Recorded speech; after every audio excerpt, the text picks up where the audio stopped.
ఇక మరోవైపు విద్యార్థుల శానిటేషన్ అత్యంత దారుణంగా ఉన్నది.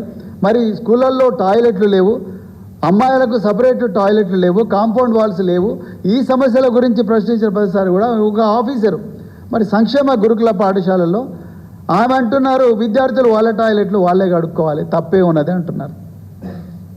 ఇవాళ జాతీయ ఎస్సీ కమిషన్, జాతీయ బాలల commission, national commission for child rights, జాతీయ బాలల కమిషన్, జాతీయ ఎస్సీ కమిషన్ ఆ ఆఫీసర్లకు నోటీసులు ఇచ్చినా కూడా ఇవాళ ముఖ్యమంత్రి నోరు మెదపడం లేదు.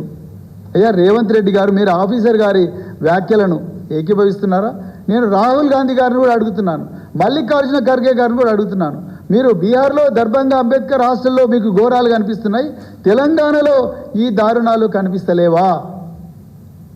ఒకప్పుడు కేసీఆర్ గారి పాలనలో వెలుగొందిన గురుకులాలు ఇలా అధోగతికి పోతుంటే మీకు కనిపించడం లేదా?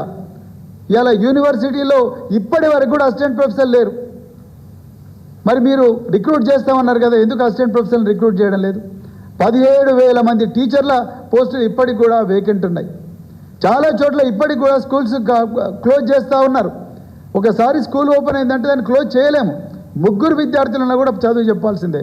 స్కూల్స్ క్లోజ్ చేస్తూ ఉంటారు. గత ప్రభుత్వం అద్భుతంగా విద్యార్థులకు డిజిటల్ ఎడ్యుకేషన్ ఇవ్వాలని చెప్పేసి ఫ్లాట్ బోర్డ్స్, డిజిటల్ బోర్డ్స్ ఇస్తే ఇవాళ మూలకేసింది రేవంత్ రెడ్డి ప్రభుత్వం. డిజిటల్ బోర్డును కూడా మూలకు పడేసిండ్రు.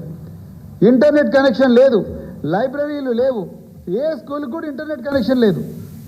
మీరేమో $5 ట్రిలియన్ ఎకానమీ అంటున్నారు, ఆర్టిఫిషియల్ ఇంటెలిజెన్స్ అంటున్నారు, స్కూళ్ళలో చూస్తే కంప్యూటర్లు లేవు, ఇంటర్నెట్ కనెక్షన్ లేదు. ఇక మరి పిల్లలు ఎట్లా నేర్చుకుంటారు ఆర్టిఫిషియల్ ఇంటెలిజెన్స్? రేవంత్ రెడ్డి గారు, మరి మీరే కదా విద్యాశాఖ మంత్రి, ఎక్కడ పోయింది మీ విద్యా కమిషన్? వాళ్ళు ఎందుకు మాట్లాడడం లేదు? మీరెందుకు రివ్యూ చేయడం లేదు?